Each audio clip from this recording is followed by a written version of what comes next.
Good morning, everyone. It is Tuesday, October 14. I'm Juliet Bennett here with John Weigell, and this is the Hustle Daily Show.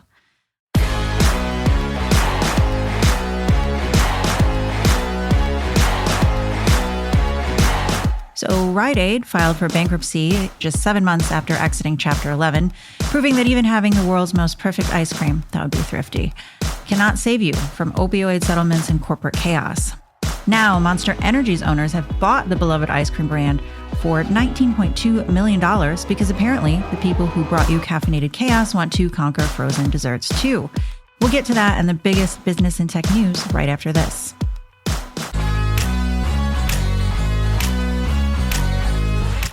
Using only 20% of your business data is like dating someone who only texts emojis. First of all, that's kind of annoying. And second, you're missing a lot of context.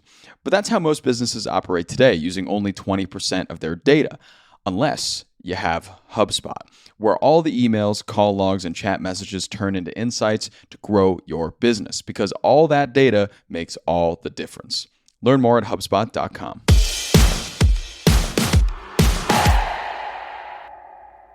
Build-A-Bear Workshop isn't toying around. The company, which is nearly 30 years old, is doing shockingly well. Its second quarter revenue ballooned 11% to $124.2 million, and its stock surged 76% over the last year.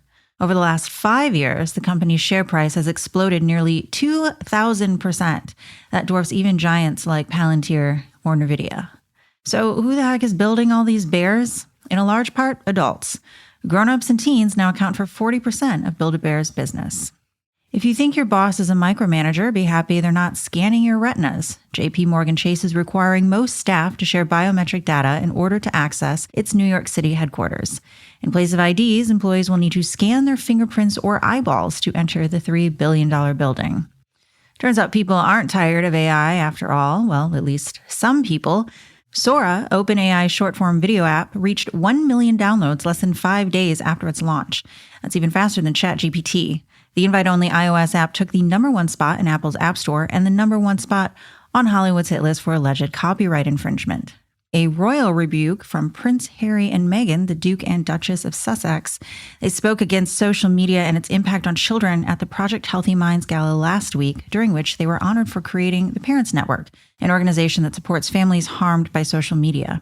Prince Harry, who described social media companies as among the world's wealthiest, most powerful corporations, criticized them for their data collection methods and potentially harmful AI chatbots. The event was followed by a mental health event where panelists spoke about the impact of today's technology on kids. Finally, Boulder, Colorado's Guaranteed Basic Income experiment has provided $500 per month to 200 low-income residents since January 2024. Sarah Bayless, managing director at the Omni Center for Social Investment, a consultancy that worked with the city to evaluate the program, told Business Insider that while the money has helped ease immediate pressures and reduce stress, long-term challenges, so stuff like childcare, healthcare, building savings and assets, saw little change 20 months later. These barriers, Bayless said, may only be responsive to larger investments and systemic solutions. Programs such as these, Universal Basic Income, Guaranteed Basic Income, they've actually generated a lot more interest lately in light of the surge of AI adoption as a potential solution to the job losses that may cause.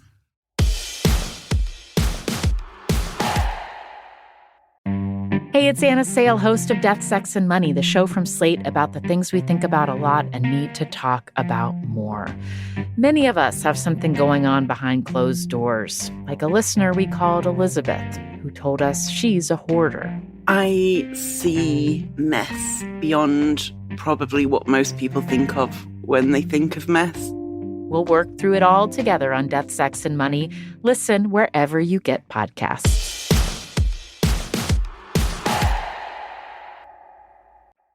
Okay, so today we're talking about a pretty fun topic. We're talking ice cream and Rite Aid's ice cream brand that no longer is in Rite Aid because nothing is in Rite Aid. So, Julia, can you tell me a little bit about Thrifty, the ice cream brand, and if you've tried it, because I never have.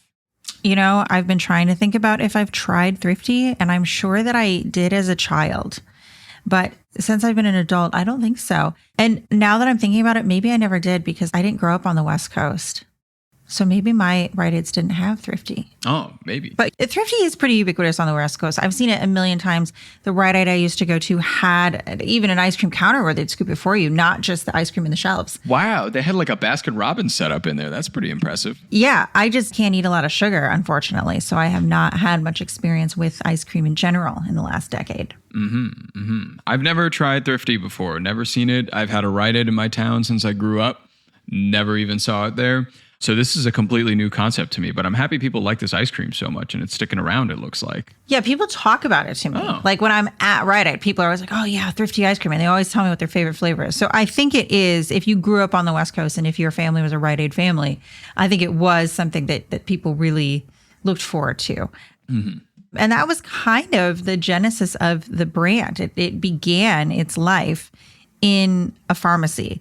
So Thrifty was founded by two brothers, Harry and Robert Boren, who founded Thrifty Cut Rate drugstores with their brother-in-law, Norman Levin, in Los Angeles in 1929. Mm-hmm. And this was, a drugstore. It was not an ice cream store, but they used ice cream scoops as a loss leader. They sold them for a nickel because they wanted people to come in. Mm-hmm. So, that went on for a while. They were buying ice cream from other suppliers.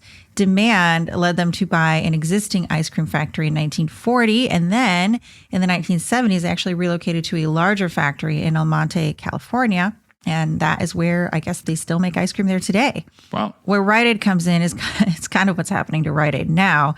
Thrifty went bankrupt in 1996. So Rite Aid acquired it and the ice cream brand for $1.3 billion. Wow. $1.3 billion in 1996 is a pretty hefty acquisition by Rite Aid. Very hefty. That's some pretty big bucks right there. That's huge. Yeah, and I think if you think about the 90s, at least if I think about the 90s, Rite Aid was right up there with all the other pharmacies. For sure. I feel like I went to Rite Aid more than any other pharmacy, or my mom did. Yeah, it was really big. Early 2000s, it was right up there with CVS. It was right up there with Walgreens, Duane Reade, if you're a New Yorker. But yeah, I mean, it seems that Rite Aid, though, right now is in the pits after filing bankruptcy. They're not doing too hot, but Thrifty seems to be on the move. So what happened to Rite Aid? What situation are they in? And where's Thrifty going from here? Rite Aid just got hammered by a lot of stuff. CVS and Walgreens are way more popular than Rite Aid. People are not going to Rite Aid as much. Rite Aid got really hammered by the opioid settlements. So Rite Aid, it's on its way out. The Rite Aid near me, I will say, has had nearly just barren shelves for months now. So seeing the big liquidation signs outside of it is no surprise. I don't know to whom they sold, but right now Rite Aid is essentially offloading their assets largely to their competitors. So CVS, Walgreens, Kroger, Albertsons, etc. Rite Aid actually sold Thrifty, just the ice cream brand, to Hillrod Holdings. Now that is owned by Monster CEO Hilton Schlossberg and former Monster co-CEO Rodney Sachs, hence Hill Rod, and they purchased the ice cream brand for $19.2 million. They put out a press release that said they want to revitalize the brand without altering the core of what made it unforgettable. And that's a couple of things. One, its signature flavors. A lot of them are pretty normal, like Rocky Road, pistachio nut, mint chip. There's not a whole lot of wild flavors. I was actually reading the 3 flavors that it started with when it started making its own ice cream, and they were Rocky Road, grape, pineapple, and fruitcake. Wow. Of which I think only Rocky Road has remained, which is probably a good call. That's a good sign. Yeah. Good decisions were made. Yeah. The other interesting thing about Thrifty is that the ice cream scoop, it isn't rounded like you would think of with your traditional ice cream cone. It's a cylinder. And that's because they have a barrel-shaped scooper. The whole point of it is to yield a more uniform scoop. And also, apparently, it's easier for workers to scoop. You're not putting as much pressure on your wrist. It sort of reminded me like those fancy wine keys, like the difference between a traditional wine key and one of those fancy ones that just pops the cork out. Yeah. So they're going to keep the scoop. They're going to keep a lot of the flavors. They're going to come up with some new flavors. I don't know if that includes a Monster Energy flavor. We'll see. And then they're going to expand geographically, which makes sense. Thrifty is a very deep West Coast brand, very familiar with it. Kids on the West Coast, people grew up with it on the West Coast. They're going to expand into new regions. Do I think that this will work? Maybe. And here's why. I often find that when people talk about going out to ice cream, they are pissed off at the Salt and Straws and the Jennies of our world. Oh, yeah. Uh-huh. because they're like, I'm not paying $10 for ice cream or $8 for ice cream or whatever it is. And also the flavors get increasingly bizarre, Yes. which for some people is fun. Some people like the Thanksgiving buffet salt and straw ice cream, the Dracula's blood ice cream, whatever. Blueberry beef jerky combo ice cream that somehow tastes kind of good, even though you thought it wouldn't. That kind of ice cream. Yeah, fried chicken ice cream. Some people like that. I think that's a novelty. But I think sometimes people are just like, can I just get like vanilla chocolate? Yeah, the classics. Swirl? A cookies and cream, perhaps. Yeah. Yeah, you like it. It's good. It's not weird. I think that is more, if you're going to get a carton of ice cream, you want kind of like the flavor you like and not something super weird.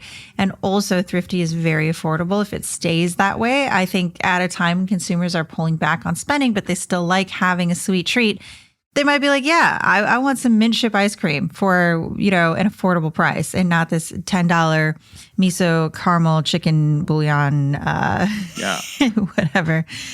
I mean, that sounds kind of good, honestly, but you know what I mean. Yeah, I mean, it could definitely compete. I mean, there's a lot of room for growth in the ice cream industry. Like you wrote that the ice cream industry is about worth $7 billion, which is a lot of money. So, I mean, it can definitely shoehorn itself in there somewhere. I'm sure it could accompany itself near the Breyers or the Turkey Hill of the world. But for sure, when it expands more to the East Coast and stuff, I'm sure it'll gain more of a share. And especially for its simplicity, as we pointed out, like there's a lot of different ice cream brands that are a little expensive and a little overcomplicated. So I think it kind of makes sense to take that angle of something a little simpler, a little more regular, but flavors that we all like and that are proven. Yeah. And, I think part of the reason I'm thinking about this is I literally just ate miso blondies with basil peach jam. Oh. At Salt and Straw. That's why I'm thinking about miso. Jeez. Okay. Yeah. And you know what? It was good for 2 bites. And then I was like, too much. It's too much. I'm like, this is incredible. That's too much. That's the thing you got to do at Salt and Straw, a place like that. You just go up and just try 5 flavors and then pick none of them. That's the thing to do. Yeah. I wish I could go to Salt and Straw or Jenny's or one of these places and be like, I don't want to buy anything, but I would like to pay you to allow me to sample your 5 seasonal flavors and not order it. Like, I will pay for that. Maybe there's a business in that too, offering like $5, half the price of an ice cream, just to like sample 5 different ice creams. A little like flight situation. That could be some legs to that too. Exactly. A scoop is too much, but would I sample every one of these crazy weird flavors? Yes. Absolutely. I'm curious. Yeah, and I guess jury's out on if they're going to make a Monster flavored ice cream, since these are the co-founders of Monster Energy. So I'm sure we'll see some hefty green ice cream on shelves pretty soon. I could see that working because I have friends who have told me about a Baja Blast gelato that Taco Bell makes, and they really like it. So, there's a market. There's always a market for these sort of things. Yeah, agreed.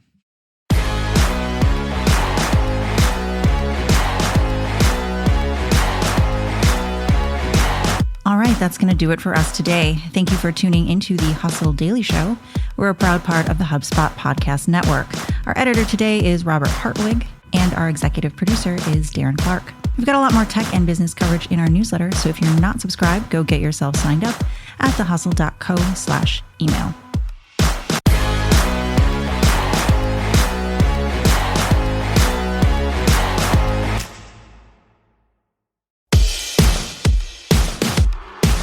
Hey everybody, I've been listening to this great show lately. It's called The Next Wave, Your Chief AI Officer, hosted by Matt Wolf and Nathan Lands, and it's brought to you by the HubSpot Podcast Network, the audio destination for business professionals. So you can catch The Next Wave with Matt Wolf and Nathan Lands, leading AI creators who are your guiding light in the AI and technology frontier. AI technology is transforming super fast, and it's changing every day, and the way we do business and the media landscape is all fragmented, but The Next Wave strives to be the leading podcast on AI technology and how you can actually apply it into growing your business. You can check them out wherever you get your podcasts.